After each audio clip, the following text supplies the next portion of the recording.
Right at it. Right at it. Oh, he's done it again. Just as he did at the John Deere for his first win.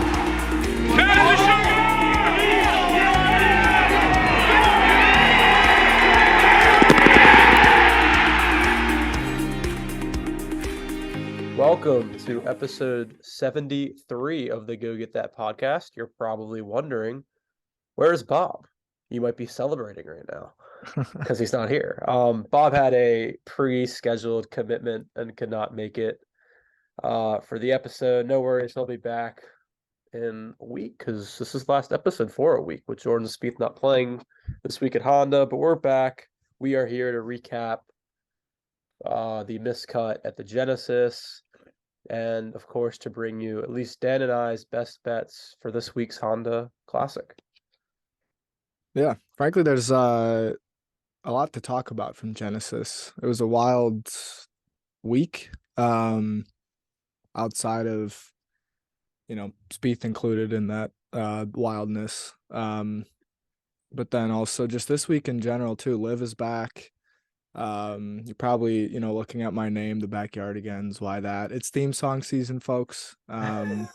The Players is really coming up soon. One of the all-time themes. The Masters is coming up pretty quickly. Great theme song there. March Madness, just to name a few, and obviously the Backyardigans. Maybe one of the best themes ever, but nonetheless, Genesis week definitely not the result we were expecting, right? Like this was, did you see miscut? Obviously, it's always a possibility, but I was not expecting that, especially with the cut being at +1. Yeah, I did not see a miscut anywhere, especially coming off like a T6 where like the thing is like what he did at Waste Management, he also did at Genesis, but the putter just, it was bad at Waste Management and then it just got utter trash at Genesis. And that's why, Jordan Spieth had a weekend off. Yeah. Why he missed, 6 or 7? Just off the top of my head, 6 or 7 putts inside of about 6 feet. Makes one of those, he plays the weekend. Who knows what the weekend looks like? But, I'm sure Bob would have some pretty harsh thoughts about this week, about this miscut, because it's a bad miscut. I think it's fair to say that, you can't. He hit the ball fine, he gained on approach, both days, and I think that the round 2 Thursday was weird. Thursday was not his best stuff by any means, and that was a little shocking considering. Granted, Phoenix wasn't great on the weekend, and to be fair, the weekends have not been very good this year. We were looking at those numbers. Last night he's like 190th on Saturdays this year, but in scoring average. But I was just, with some of the fast starts he's had, I was expecting a little bit of a better play, but the double bogey on 18 and then to come on Friday morning and miss a 5-footer on 10 and not take advantage of 11, the par 5, which is gettable. It's just kind of a back-breaking start, and then obviously to throw all the 2 under away that he got 2 on the back, just on the front, was disappointing, and the putter was the main culprit. And I think I don't know if you have kind of more to add on the ball striking or anything else. Just as a whole, we just had a 3-week stretch where we went T63, T6, and miscut. That's unacceptable. If the cut or the T63 is a T20, I'm thinking a little bit better because a T20 is at least respectable. But that's just 2 just crappy, bad performances in one, good. That's not good enough. We look for consistency. I think that's what kind of defines. You don't got to do what Jon Rahm's doing right now because he's just on another level. But look at Sung JM, for example, a guy that I bet last week.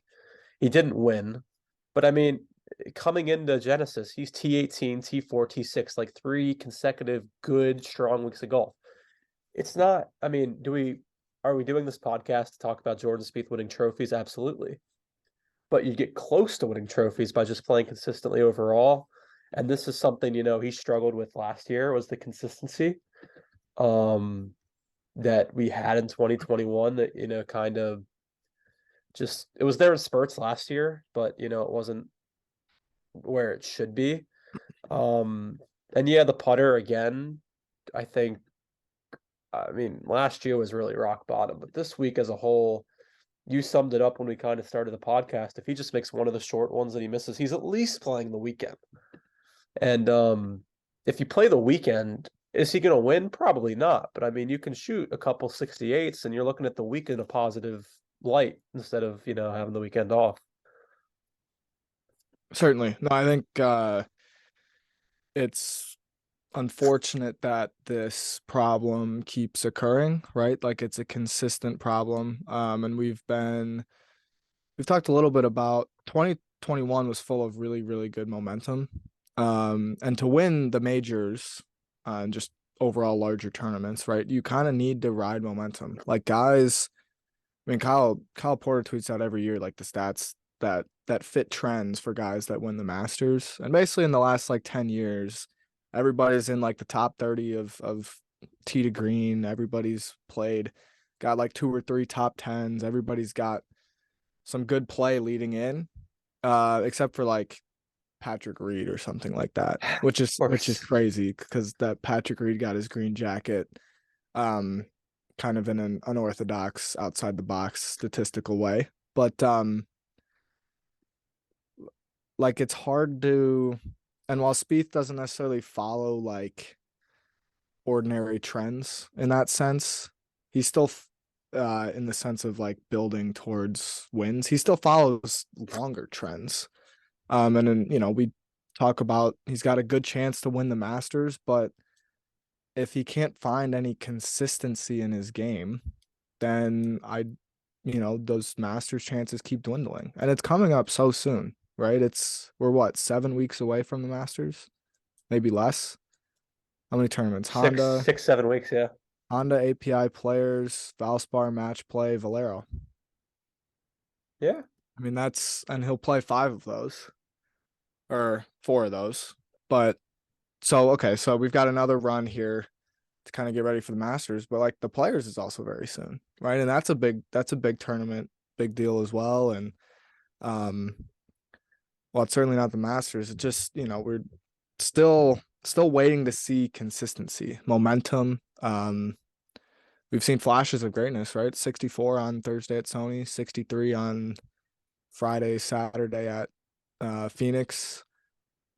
But there's just been too many 72s, 70s, not enough 68s, 67s to kind of keep the momentum. And it starts a little bit with the putter. I think he hasn't been as sharp off the tee either. But he's just not scoring very well. And that in essence boils down to the putter a little bit. I think the wedges too, we've talked about those stats as well. But from 125 to 150, it's not not top tier stuff with the gap wedge and pitching wedge and things like that. But yeah, I think that's fair. I think I know my followers for one are, kind of done, and I think I'm probably at that point too with the putter where I just want to see a change. Our friend Ryan said this last night. He as a massive Spieth fan, I don't think any of us can, go through the next 4 to 6 months missing putts from, 6 feet or closer anymore. You're crapping away tournaments. He's not going to win. He should not have won RBC last year. Let's be 100% honest here. yeah. You got to fix that. And it starts with, I just think, making a change. It doesn't have to be a permanent change. But I see other guys, when they struggle, they go seek help, try a different putter, try a different technique. I'm at the point where I just want that. Yeah. This was awful this week at Genesis. He's pushing and pull. It's not just one or the other. He's pushing or pulling every short putt. Yeah. There's no, you're talking about the two-way miss off the tee. He's got a two-way miss inside of 6 feet. And I'm sure a lot of it's mental. I think the week off, probably can't hurt that. But I just think if he's going to go back home to Dallas and try the same stuff he's doing, he's probably going to get the same results he's had for the last, 20 months? Yeah. Well, I I mean, can you remember a time like last year he probably should have won 2 tournaments if he makes some putts, right? And the RBC is not one of them. Um I mean, granted Cagely and no Hoagie. bogey Hoagie obviously had some excellent back nines on Sunday. Yeah. But like Spieth 3-putted from 6 feet on Sunday at Byron Nelson, and we saw some of his putting woes on Thursday at Monterey that year. And Spyglass was not much better on the greens either. So it's just he's just not taking advantage of what he's been given, right? And what he's been given is himself with the iron play, giving himself good looks, good chances to compete and win tournaments. It is a little I mean, what do you think about the fact that he doesn't seem to like float? Like Jon Rahm is a buoy, right? Like that's been one of the popular terms. And obviously now it's like his buoy is just higher. His buoy always gets the highest wave and he gets to the top, whatever. It seems like Spieth has no buoy. Like he's like he either turns on the jet and that thing's going 100 miles an hour and it's working, or it kind of stutters out and he maybe like gets a quick little fix, plays a good 4 or 5 holes, and then it sputters again. Spieth isn't a buoy. He's the Titanic at the moment. Like he's just sinking. Like, I mean, great example. Frickin' first hole, second round, number 10. They played really hard that day, played over par. He hits a beautiful wedge shot. Just a beautiful wedge shot to 6, 7 feet, and he misses the putt. And I mean, he talks about it all the time. We will talk about Full Swing once Bob returns, because I know he really wants to talk about it. And Spieth mentioned in Full Swing in his episode a couple times the word momentum. When you're hitting a great wedge shot like that on 10 to start your day, you know you got to ground to make up to play the weekend, and you miss that 7-footer, the momentum's out the door. Then he goes to 11, hits a foul ball off the tee, and he's even through 2 on, 2 holes where he should at least be 1 under through 2. Right. There's just Well, you even got to make those putts. Even 9 and 13, like, were two. Not 9. 12 and 13. Like 12, he hit one to 9 feet and saw Scheffler make one on basically the same line.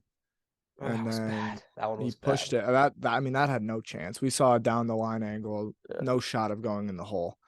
13, same thing. Hits it. The shot tracer's right at it.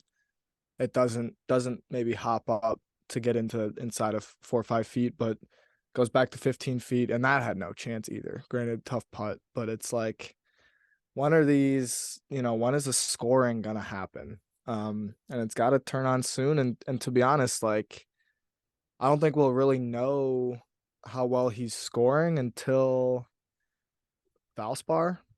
Yeah, I think that's Right. fair. I mean, the sample size is still small. Yeah. Mr. Spieth's defense, he's played 5 events since the calendar year flipped.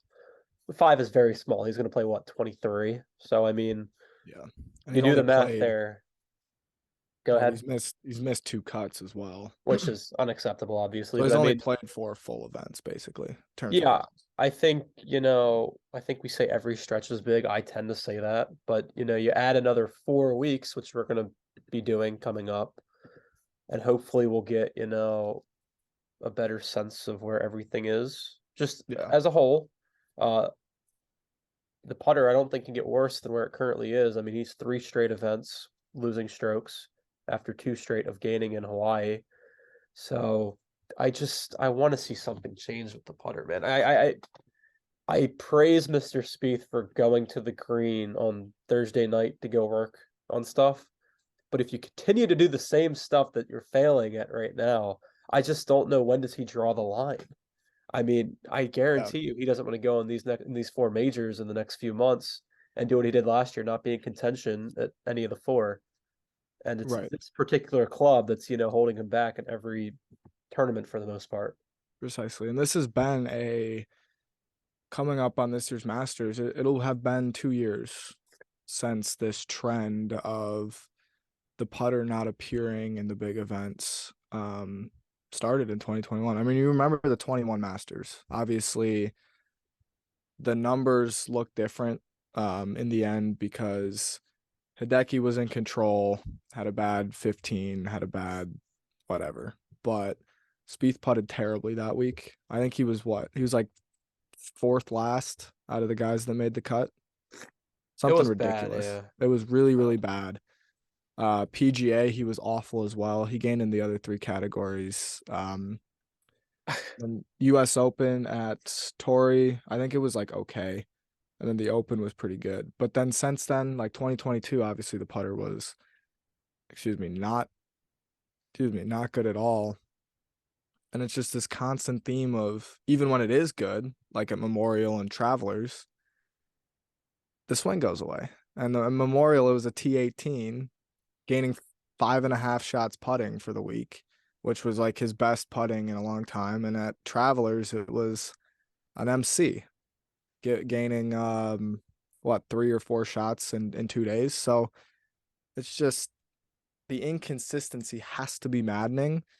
And it's interesting because you bring up a good point. It's probably, I mean, he's been probably pretty consistent at what he's working on. And it's consistently brought him inconsistent results. And one of the kind of final touches, I mean, we could talk about this more, but one of the things I want to bring, I think it's like we have to declare like this is a recession right now. Yeah. We're two econ majors. Like the economy is not great right now. And I don't know if they've declared it or not, but it's looking like we're in an economic recession. Spieth's in a putting recession. Like this is bad. This is costing him tournaments. And not necessarily last week, but it's also like putting helps with momentum too. Like if you make putts, you just feel better. You can swing a little bit more free. It's not, lurking in your mind that you have to hit it a certain distance. You have to do some other stuff. So I've declared it. I'm sure Jordan would sign off. Bob would sign off. Putting recession for Spieth. We'll mark the day. It's Tuesday, February 21st. Bob might call it depression, but 2023. Yeah, well, we know Bob's a little he's over fair the though. top, over the top in moments. It certainly has potential for a depression, which is quite unfortunate. But Bob's tough, but it's unacceptable. He knows it's unacceptable. Spieth, I mean, for sure. Come on with T63, T6 and cut. Like, what is that? Yeah, and it's gotta be infuriating that the putter isn't good, right? And we've seen that from inside of 4 to 6 feet, especially this week. The numbers were like kind of holding up the first couple tournaments this year, and then they've broken down since. But like, I mean, we were talking last night. They're not even going in from any distance except like 9 feet. Like he's not making putts 8 to 9 feet. He's actually pretty decent. 8, 9, 10 feet, 7 to 10 feet. He's been like actually pretty good. Everything else is awful. He's like 150 plus on tour from 20 to 25 feet. And that's where he was number like 1 or 2, right? All, in 2015. Granted, nobody's going to make that many putts that he did because he made them at an absurd clip. But now it's like he can't buy anything from anywhere except for 9 feet. and that's just like his speed's really bad, which is a large part of that. It's got to be infuriating. I mean, he made his longest putt this year in 20 rounds, 27.5 feet. That's it. I mean, come on. I think Tiger made from like 25 feet. This was his first tournament of the year, so right. That tells you all you need to know. But it's just tough too, because like like my last thing on Spieth, because we have a week off coming up, and then we could start fresh at some. I mean, besides the players at some courses where he's played well, but last thing on Spieth, it's just tough because at Hawaii he putted like respectably. Yeah. He gets back to the mainland and it just goes downhill, which is tough. Yeah. No, it is a continuous problem. And again, I'm not, trying to mar or cover up some of the I don't think the ball striking was that great at Genesis. I think at Phoenix it was probably good enough to be within a couple shots of Scotty. I don't know if it was, he would have had to made a lot to Yeah. win Phoenix, but you want some better results, right? And he's always been a guy to say that they're coming. And to be fair to him, they tend to have come, but he's got to be infuriated right now, and we'll see. Because like Arnold Palmer, I know we're kind of looking ahead here, but that's not a place you're gonna go 20 under, right? So you're gonna have a lot of like 6-footers for par. So we shall see if some work has been done. I imagine it's not gonna not be done, but will the results follow from that work? Who knows? But somebody who does know how to score, Mr. Ron J. Ham, 5 wins in his last 9 tournaments. I mean, I don't even know what to say about him at the moment because it's just like, where's he at on? Somebody was saying something about his like peak on Data Golf and Yeah, how it's like. I mean, I think you know it, right? I don't have. yeah. He's But so he's surpassed where Spieth was in 2015. He is in the last 3 decades 5th in terms of like where his peak is at. He's behind Tiger, VJ, David Duval, Ernie Els. He's wow. 5th after this week. And if he keeps it up, I mean he's not going to get the Tiger obviously, but he could pass VJ if he keeps it up. Yeah. He's unreal, and I hate to say this, like I said it in chat on our one of our group chats the other day, like it's kind of good that Spieth is, not playing at his A game right now because I don't know if Spieth's A game is beating what Rahm is currently doing. Um, so it's probably a good time for, Spieth to, get to the range in Dallas, get to the putting green, just keep working and just let Rahm just continue until he cools off because I mean, there's no stopping this big Spaniard at the moment. Yeah. And the cool off, it's coming at some point. Um, and I think one of the points that people like to bring up about Rahm, at least for a while, was that he didn't win maybe as much as he should. Especially before he got his major at Torrey Pines. But like he was at Memorial, he got like 3rd round leader, he got COVID. And then obviously he won Torrey Pines a couple weeks later. And then just like the year, like he hasn't got that FedEx Cup yet, even though he's been number 2 or 3 going into it the past couple years. Hasn't maybe closed the door on some other tournaments or just won them given how well he's played. It's a lot of sort of backdoor kind of stuff. He's now ripped off 5 of 9. So it's sort of a balance, and it's a law of averages. He's getting the wins that he probably deserves. But typically like guys will hit the big one. I mean, we saw this with I'm not trying to compare, Rahm. It's just the first thing that popped in my head. I'm not trying to compare Rahm this year to Spieth in 21 because Spieth didn't win as much. But Spieth was playing really well in 21. Won Valero, played really well at the Masters, probably should have played better. And then summer was kind of dull, except for the Open, right? And it's one of those where same with Rory. Rory before COVID, right? He was cooking. Obviously, COVID happens. He comes back, slows down. That's a little bit different because he had 3 months off. But it's tough for guys to maintain this level of play, and they usually get a big one, and then you see it slide a little bit, right? JT at the PGA hasn't done a whole lot since, even though he had a pretty darn good performance at Southern Hills. So it's coming, but I don't know. I don't think Genesis was Rahm's big one. Like for Rahm to not come out of this season with a major seems like it would be a disappointing season despite all the success. Yeah, I mean, the current level he's at, it's just going to be really, really intriguing come like Augusta, even the PGA. Like if he's playing at this level, he could easily win both of those. Oh, for sure. If he continues to play at the level he is currently at for the rest of the year, he probably wins two majors. He is Yeah. playing, I mean, that good right now. I think the reason I think he'll end up slowing, he's just putting so well right now, and that's typically what it is. You'll get like a stallion ball striker, like Rory's the same thing. They'll go on these stretches for like 8 weeks straight of playing where they will just putt really well. And, if these just all world ball strikers putt well, Scotty's the same way. They're at least in the top five usually. I mean, Rahm putted great at Genesis, putted great at Century, putted great in Phoenix, didn't strike it as good that week.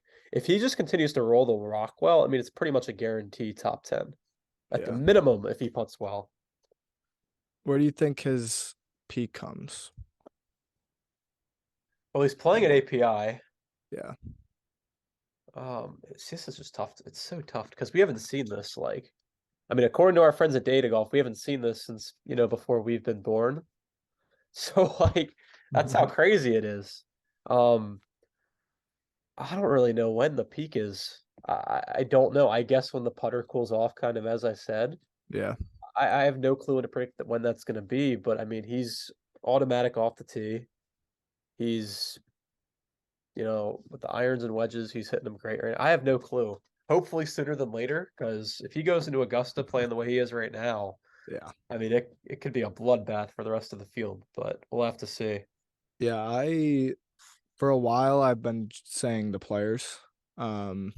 Because I think I mean, last year, like Scotty went on his tear, and it just kind of seemed like after the Masters, he was still good, right? He still was, that second place at Colonial and was right there at the US Open, but just couldn't, close the door on some of those tournaments because winning is hard. So I'm not here to say that Rahm, after he wins the players, is not gonna contend at any events. And I don't know, he probably could win a major, but I just think the players will be the final, like,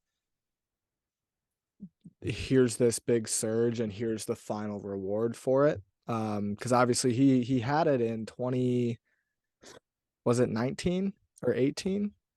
He was right in it down the stretch, had the lead maybe, and then on 11 or something, hit it out of the bunker into the water. Just Yeah. made, or 16, I can't remember which one. 16, yeah, he got pissed at his caddy. Well, his caddy got pissed at him because he shouldn't have Yeah. hit the shot, but Um, he's grown up since then. That's safe right. to say. Exactly. So he's obviously had some success at Sawgrass. And obviously, we'll get into Sawgrass in a couple weeks. And course history actually is a little bit irrelevant at Sawgrass, but for in terms of winning. But to me, that's kind of Rahm's. That's what he'll get. And the other thing is, part of that is just like the breaks, right? Like he's got a week off now. He's not playing this week, but he played. He played Century, didn't play Sony. He played the American Express. He played Torrey. He played Phoenix. No, he didn't play Pebble, but he played Phoenix and then Genesis. Right. It's a lot of tournaments in this young season. I think he'll be at API and he'll be at the Players. Then I think after that, I don't, we see him at match play and then the Masters, but I don't think the rest necessarily helps. It'll help him, but I think it'll cool him off a little bit.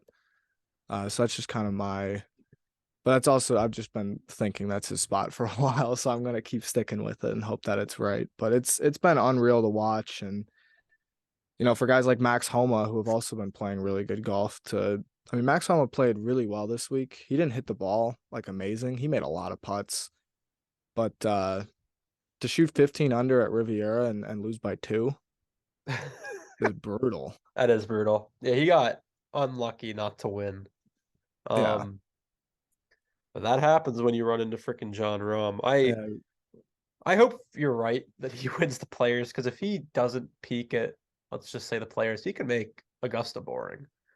He could easily do what DJ did in 2020 in the fall. He is on another. It's just insane to see. I mean, we haven't seen this since Tiger. I mean, he just had a 5-week stretch that you just said. He won 3 of them. Yeah. Like, who does that? Rahm. I mean, we watch a guy miss putts from freaking inside 6 feet on a weekly basis, not win. I mean, this guy wins 3 of 5. That's just nuts. And yeah, you said it. Props to Max Homa. I mean, I don't love that, I think Kyle Porter was putting him up there with the big 3 at the moment, Scotty, Rory, and Rahm, just because Max hasn't done anything in a big boy yet at the majors. But Max Homa is going to have a damn good opportunity in one of these 4 Yeah. tournaments coming up to, really, really make a name for himself Yeah, on I national TV. I think I think to Kyle's like point, I think he's probably fourth, but I think the gap between 1, 2, and 3 and 4, like to me, those 4 are clear, but 1, 2, and 3 are 1 is obviously clear of 2, 3, and 4, but then I think 2 and 3 are clear of 4. Like I That's think well said, yeah. Rory and Scotty are, 2 and 3 right now. I think I'd probably give the edge to Rory because he ripped off a lot of wins recently as well. Rahm's clearly number 1, and then I think Homa's right behind him. I will say about Homa, obviously a great chance this year at LACC. He seems to be kind of a California merchant, I should say, which is maybe a little unfair because given He the was from connotation there. of that word, but he loves himself a home course advantage, so to speak. I think he's 7 wins, 5 of them are in California, and the other 2 are at the Wells Fargo. Yeah, the bettors are going to be all over him because LACC was designed by the same guy that designed Riviera. Hmm. Um, he, I mean, besides like the big, like the Rorys, even Spieth, because Spieth's just a draw. Tiger will probably be in the field. The bettors are gonna love Max. Like his number is like dropped so much, and I guarantee he's probably played that course a few times previously. Yeah. Um, They yeah, as you said, he relishes playing at home too, in front of his there there friends. were some, I don't remember who had them. Some drone shots of LACC came out this week because guys went to go play practice rounds. That place looks sick. Like it already looked a little burnt out. Good. It reminded me of Chambers a little bit and how like brown it looked. Which, we don't have to discuss Chambers too much, but was obviously a good week for somebody. But It's gonna be a Tiger. hell of a test. Well, the US Open, but yes, we can go on to Yeah, we Mr. can go on Woods. to Woods. We'll get to the majors. They're coming though. That's what's so fun is like Yeah. season it really gets going and it's kind of, you know, not to tie everything back to Spieth, but it's like, dude, you gotta get it in gear because it's all gonna go so fast. Like they're the 5 biggest tournaments of the year are coming up. One of them's in 2 weeks, 3 weeks, and all you've given us is a T6 off the back of a 63, right? Like you didn't do anything Oh, else the man. 3 days. But Tiger, I mean, he's back. T45. What was it? T47. Oh, let's look. It's better than Jordan Spieth. I know that, which Something in is that range. not Finished at good. 1 under for the tournament. Had a Saturday 67. That was really good. Like it was a really good 67. He had it through 5 under through 14, and then I think he bogeyed his 16th hole, which was number 7. But I mean, what a week. Walk looked good, I thought, which is I think is important. Obviously slowing down on Sunday isn't ideal. But it looked like Tiger could play and walk 72 holes and play some pretty darn good golf when he needed to. Yeah, he's gonna be fine. People are like saying like, first of all, and here's the catch: it wasn't 72 holes. It was 90. 90. Well, yeah, 88. Well, math here. Yeah, 88. Right, 18 plus 90. Yeah. Holy moly, holy moly! I'm in college somehow, but yes, that was 90 holes because he played the pro-am on Wednesday morning, 18-hole pro-am at like 6:30 in the morning for whatever reason. Um, he's gonna be fine because when he gets to the 4 majors, there isn't a pro-am. So I'd probably gonna assume, he might play 18 on Tuesday, just a little range work on Wednesday, and then he can walk 72 um Thursday through Sunday. He doesn't have to play 90 holes in a row at majors. So he ran out of gas on Sunday, but like when it comes to the majors, he's not gonna have to worry about playing 18 holes on Wednesday. Right, Uh and all of the hosting things and right, yeah, because that's his tournament, the Genesis, right? yeah. So he's I'm sure he's got a lot of other things that he's got on his mind and has to worry about. But I think personally, like the swing looked good.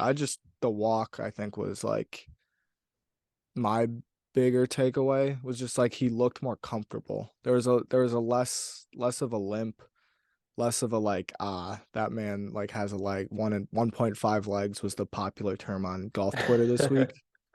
And it looked more like he looked closer to two legs than one leg, which That's is well said, yeah. amazing considering where he was at. I mean, really not that long ago. So we'll see. The putter wasn't very good this week. I know I saw a lot of things on Twitter about that. I didn't watch a ton because of Tiger because the coverage was not the TV coverage, but the PGA Tour live coverage of Tiger I thought was interesting. And that's not a positive interesting. I just don't understand why they tried to overdo it, I think, for Tiger, because obviously you want to cover Tiger the best way possible. And I'm not saying don't put Tiger in all the marquee groups because obviously he's deserved that, but I don't think you need to change up your commentary team to make sure Christina Kim and um Michael Collins are following Tiger Woods, right? Like just give the people, and we've had some thoughts about PGA Tour live commentators, but like give us John McGinnis. I don't know. John's awesome. Uh and I'm sure he would have done an excellent job covering Tiger Woods. Like I don't have a problem with Michael Collins. I don't have a problem with Christina Kim. I just thought it just seemed like they were trying too hard to make it a great coverage when all you need to do is just let him play and Tiger will make it pretty good himself. Yeah, I mean, I saw Tiger, Mr. TW Legion on Twitter. He was not very pleased with the PGA Tour live commentators, namely Christina Kim. Not to name drop anyone, but I kind of had to there. Yeah, we deal with that on a weekly basis, Mr. Legion. So we're well accustomed to the commentators being kind of tough, and I fully agree. Just let him play. Um, I thought, I knew they were going to show him a ton. I think what was kind of annoying is, at least from a PGA Tour Live perspective, he is on the marquee feed. I don't need to see him on the main feed a million times. Because if people are watching Tiger, specifically in the morning rounds when it's not on TV yet, they're watching the marquee feed. They're not watching the main feed, they're watching the marquee feed. Right. So leave the main feed for everyone else in the field. So Yeah. for people that don't want to see Tiger every shot he hits, who are already watching the marquee channel. Or show him, but don't we don't need to see Tiger walking on the main feed. We don't need to see, Tiger's pre-shot routine on the main feed. If he hits a great shot, show it on the main feed. If he hits, a good tee shot or whatever, we'll see that too. But it's like just if you've already got a separate stream for Tiger, then people are gonna go to that instead of the main feed, right? And I get some people want to watch the main feed just to see everybody out there. But if you're only showing Tiger, then you're not seeing everybody out there anyway. So it's like some balance can be done and Tiger deserves to be shown, right? I think we don't disagree with that. This isn't about Tiger at all, really. It's just the way they chose to cover Tiger I thought was interesting. I actually thought CBS and Golf Channel, excuse me, did a pretty good job of like mixing him into the coverage because obviously you want to know what Tiger's up to, but you don't want to see him walking down the fairways too much. And you still got to see all of Rahm, all of Homa, some Morikawa, some Sahith Theegala, other guys that were up there. So I thought they did a good job. PGA Tour Live tried to overdo it, but I'm sure they thought that they would provide a great product but to me personally, like Tiger is the product. You don't need to do anything other than that. Just let him play, throw a little commentary on it, but doesn't need to be anything special. So we'll see. I bet you think he's at the Players? Yes, I I lean that wouldn't way as of now. I I think I would agree. He'll for sure be at the Masters, and I feel pretty confident he'll be at the PGA Yep. and US Open and Open as well. Um Players we shall see. Um Be and we'll know electric pretty if it soon. was at the Players. Yeah. Yeah. No, So I think he'll be there. I do too. He's tough because like if you listen to a bunch of Tiger press conferences, you try and like pick because he never ever gives away the schedule.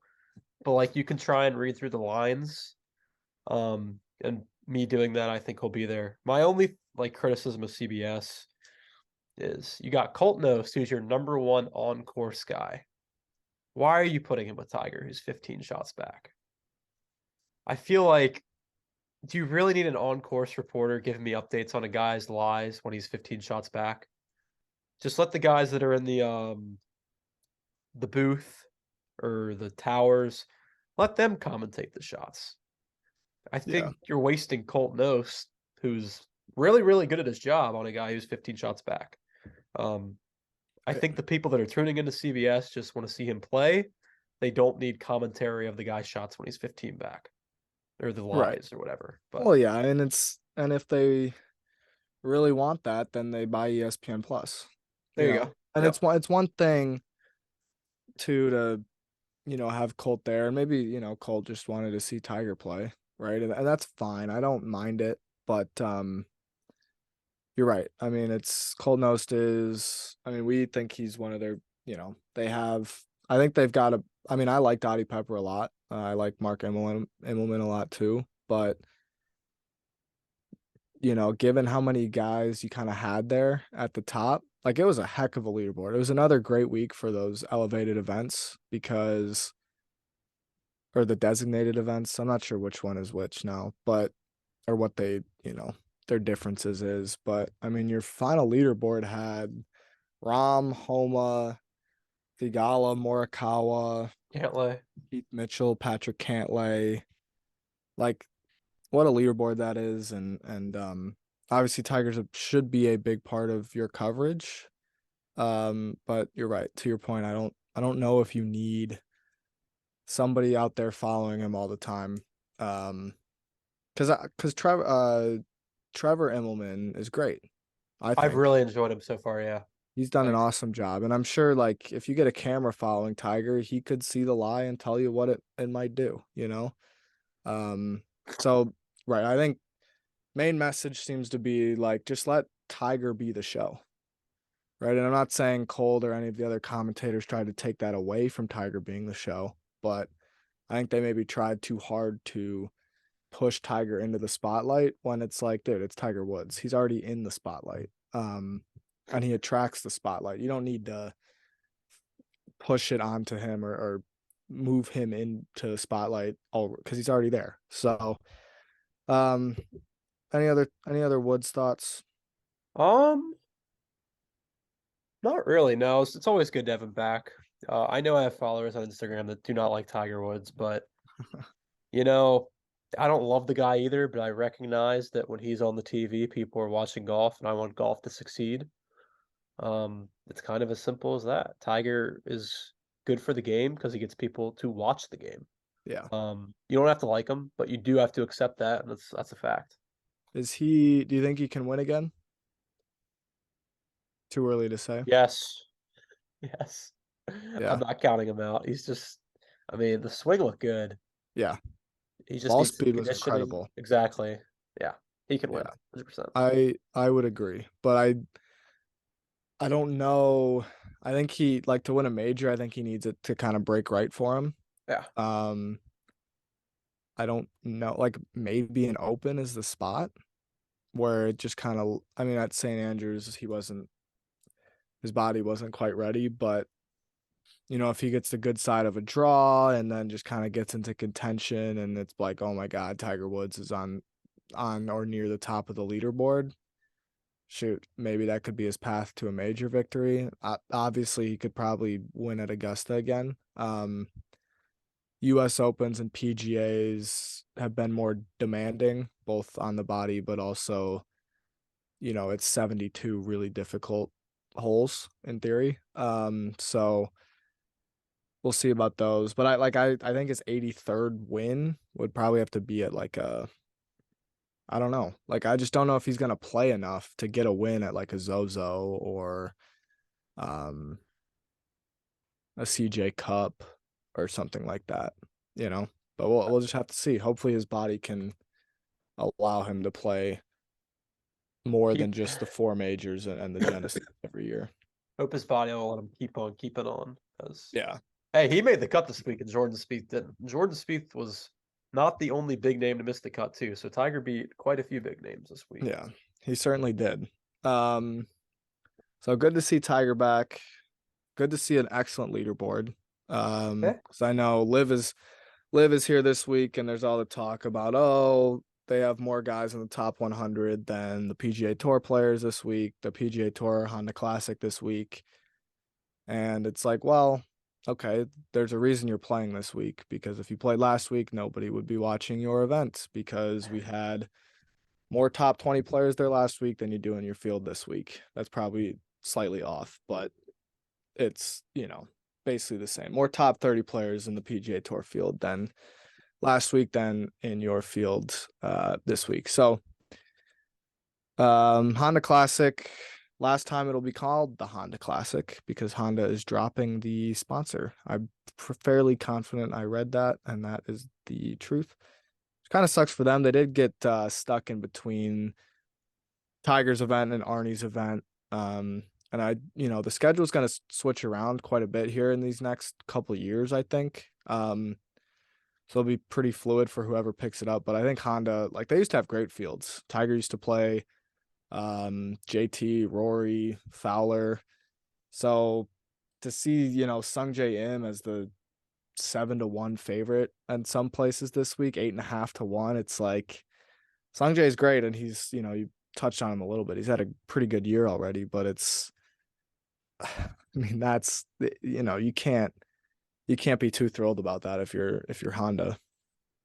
No, it sucks too because I think whenever you get a hard golf course like PGA National is, I want to see the best players in the world fighting and clawing, making par. I mean, what, 10 under one here last year? Yeah. That's what I like. I'm sad that Spieth hasn't played it. I think he mentioned in a press conference maybe in the fall that he would have liked to play it, but I get it. I mean, you got an elevated event next week, and then you got the players, and then you got the match play. It's just in a horrible spot on the schedule. Hopefully, whoever takes over the title sponsor next year, hopefully it'll be an elevated event because next year's schedule, I've kind of been in one of our group chats saying this, it's going to be way different. Yeah. Tiger mentioned pre-tournament at Genesis, going backwards for a second here. He mentioned the need to play around the world, and then he said in another press conference over the weekend, kind of saying the schedule is going to be way different. He said the elevated events this year was going to lead into what will be just completely different next year. So we'll get into next year, obviously, but hopefully PGA National stays one of the host courses, and hopefully they get a big title sponsor who pays a ton of money, and we can get this, event with a really good field at a really good golf course. Yeah, and we'll talk about, you said it, we'll talk about next year when we talk about next year, but I imagine they give it a better slate if it is to be an elevated event. And this is a tough golf course, right? If the wind blows, there's so much water. I mean, you make double bogeys out here very easily. Which made it tough to pick some winners for the bets this week. We've been struggling as a podcast. If you tailed us, we apologize, because it has not been very good. But who knows? Maybe the Florida swing turns it around for us. We've got 4 good events in Florida before going to Texas and then into the Masters. But I don't know. Do you want to? Bob said he'll drop his picks later. I'm sure you'll hear all about those. Maybe he's got a guaranteed winner for you guys this week. But do you want to start with your outright? Yeah, sure, I will. So the Go Get That, 3 of us combined are down over $800. So hopefully you're not tailing us currently, but I made a promise last week. We will all finish in the green come the end of the year. I still promise that. Don't know about this week though. Okay, so my outright this week, I have 2. I have 4 bets total, and I'm kind of, going the soft way out this week. I have a combined $5 or 5 points on my 2 outrights. So I think I'm in the same boat. I have 2 points on Russell Knox at 75-1. I'm going back to him. He's striking it way too well. He just needs to make some putts, kind of like Jordan Spieth. But and then my other outright is your boy Johnny Vegas. Ooh, I Mr. got Vegas. 3 points on him. I just think you're crazy to touch him this week. It's plus, 750. He doesn't win. I was kind of saying last week, I think his time is close because he's just consistently really good. He doesn't win. Yeah. So I got Knox and Vegas as my 2 small outrights this week. Yeah. I've been following some golf bet Twitter. And one of the things that people talk about a lot is that it's tough to pick chalk here at Honda because you can hit a triple bogey, on your first 3 holes and you're kind of out of it already. So picking an outright is a really tough thing to do. So I'm kind of in the same boat as you. I haven't decided my point spread yet. But I'm throwing like 6 or 7 points, maybe 8. Probably 6 or 7 on Billy Horschel to win.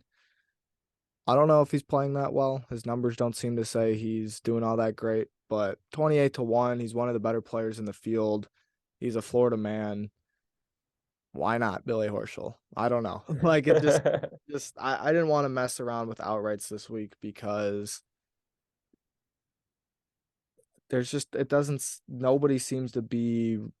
You have to dig deep to find somebody who's trending in the ways that you'd expect and to get a number that's worth the value. Like you could bet Sung Jae, you could bet Shane Lowry, you could bet even Matt Kuchar's not a terrible bet. But I didn't see a lot of people talking about Horschel, so maybe it's just Horschel's week. I don't know. That'd be a great hit. I'd need it badly, but so that's kind of where 6 or 7 of my points are going. He's at 28-1. DraftKings maybe. I can't remember where exactly, but I thought that was a pretty good number. So let's go Billy Ho. It's fair. Yeah, it's funny too, because like I'm hyping up this golf course. When I was doing my research, like it doesn't favor anyone, this golf course. Yeah. You just have to be somewhat accurate off the tee. We don't have Mr. Models with us today, but from what I've seen, it's like driving accuracy. It's short. You might get a little bit of wind. There's a lot of water, so accuracy off the tee is really, really important. And then like obviously a hot putter helps. Yeah, I did see that you got to make some putts here more than other venues we've looked at. But I have a random play and my placement. I have a grand total of 5 points on my placement this week, and we are going with Russell Knox again. To top 10, he's plus 850 to top 10. Again, I needed a placement, so I figured I'd go with something where I think there's value, and plus 850 to top 10 is, it's fine. And then my big play of the week, which I guess I'll get into, I spent probably an hour trying to figure out what I wanted to go with here, and I still really don't love what I have went with, but I've went with Chris Kirk to defeat Aaron Wise. I really didn't. So the other boys, they try and find good numbers everywhere. I'm not really. I figure like if I can just find things that I like on FanDuel, I'll just go with them. But FanDuel did not have top 40s, which made this increasingly difficult. I didn't feel like looking around. It's not a big deal. Not complaining or anything. But I went with a matchup between Chris Kirk and Aaron Wise. Chris Kirk has played really good golf so far this year. He has. He's coming off a missed cut in Phoenix, but he had a T3 at the American Express and a third at Sony. And he's striking it really well. He's an above average putter. He's above average with accuracy off the tee. Aaron Wise this is the thing. This is why I didn't really love this play. He's missed 2 straight cuts, but before that he was playing really well. And Aaron Wise is pretty dang good, but Yeah. Did Wise play last week? he did not. He miscut at Phoenix, miscut American Express. His ball striking to begin this year has been a little wonky from what I found, Mhm. and you can't be spraying irons around here with water. And Chris Kirk has not been doing that, so that's why I went with Chris Kirk. He's plus 102. I put Wow. 90 points on him to win like 181 or something like that. Yeah, that's some really good value there, actually. A little plus money on all he has to do is beat Aaron Wise. Like Yeah. I think going forward, obviously we're all kind of struggling to get some momentum in this betting. Like matchups might be the play.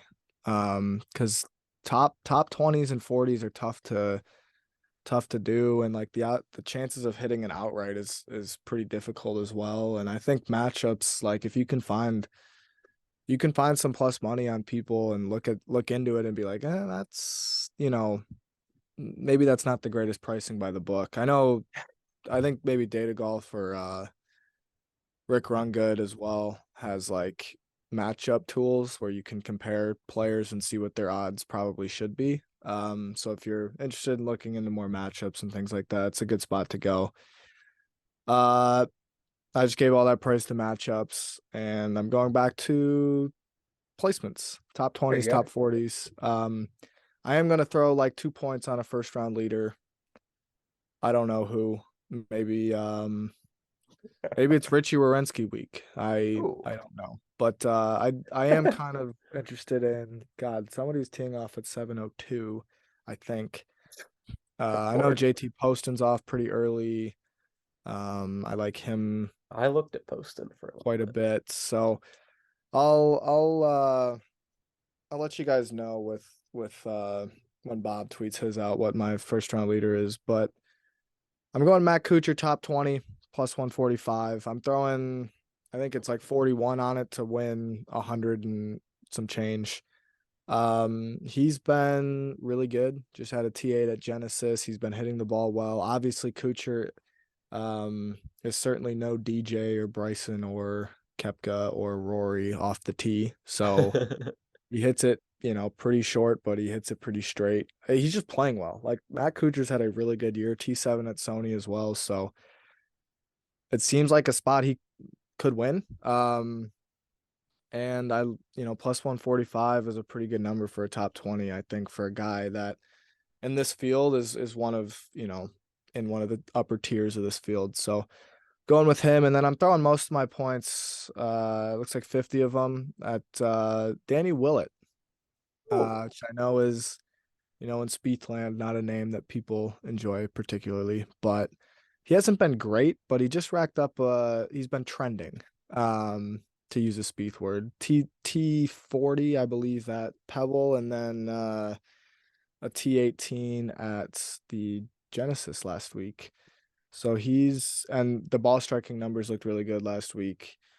He's not necessarily the most accurate driver, but he's not an inaccurate driver. And just again, in this field, like a top 40 at plus money for a guy of his caliber who's, seemingly trending upward in his game, just seems like a good opportunity for me to kind of at least, make sure that I don't go 100 points down again this week. So I'll be throwing 50 on that to win 50 back and come out even for the week, and then hopefully Kuchar hits as well, and we've got a big week in store for the backyard again. So Yeah, I don't hate it.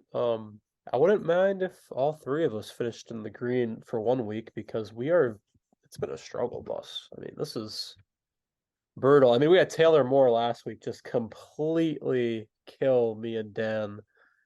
He was playing really great golf, and then he just imploded on his back nine on Friday to miss the cut, which was devastating. yeah, I mean, what was it? He was 3 under with 7 holes to play in his round, and I mean, I think he went double bogey, and then he finished bogey, and then he played 15, 16, 17, bogey to miss the cut by 1. Thanks. And I had him T40. I mean, come on, man. But it is what it is. We bounce back. I am trying to pull up the tee times because there was somebody in the morning that I really liked for first round leader. So I'm maybe just trying to give it out now. Oh, Davis Riley is off early. I feel like he's a guy that can just go low. Sung Kang as well, but we'll see. Poston's off early as well. Jason Duffner has actually played some really good golf. He played really well at Duffner. Genesis. He hit the ball, I should say. He hit the ball really well at Genesis. He did not make any putts. But that could be a guy that just gets off to a hot start. And they're off early as well. I think the weather looks really good for Honda. It's like mid 80s all week, which sounds fantastic given I'm in Michigan right now and it's about to get freezing rain all day tomorrow, which is lovely. But yeah, those I'll be probably between Duffner, Poston, and I might just go Davis Riley because why not? But whoever's got a good number on that. So I'll let you guys know. But any other Honda thoughts before we wrap this up? Not really. We get a week off, which is, nice for the three of us, Yeah, including Bob. I think it's good for Jordan too. Just a little mental reset with a big stretch coming up. Big 4 week stretch coming up after, this week off. Really just got to start playing better golf. It's tiring at this point. The pitchforks are out in my direct messages, my DMs. People are pissed. yeah, Jordan Spieth got to start playing better golf sooner than later, or yeah. it's gonna get really upsetting. I know a lot of people spend a lot of time, putting their time and energy into watching this dude. So hopefully he can provide us with some results sooner than later. Yeah. I mean, yeah, we declared a recession today as well. So Not ideal. pitchforks are out. The recession has been declared. It's time to start fixing this thing. I don't know if the central bank or the putter just needs to start printing some more cash, I guess is what we need to do. But Hot for I don't dough. I don't think that's how it actually works. But anyway, we'll be back. It'll be fun to wake up and see guys already on the course instead of, I agree. Yeah. waiting for those West Coast tee times because those can be a little tough. We should finish, I won't be following along too closely, I don't think, but good week, some fun names in here, so it should be a pretty fun tournament. And I think if you do some proper research or comparisons and look for some matchup plays or some, top 40s, top 20s, things like that, I think you can find some value out there and have a pretty profitable week. So with that, we will wrap up for today. Thanks for listening, guys. We really do appreciate it. We'll be back next week. API preview, big 4 week stretch, obviously, for everybody, but especially Mr. Spieth and Mr. Putter. But until then, hope you have a good one and peace. Take care.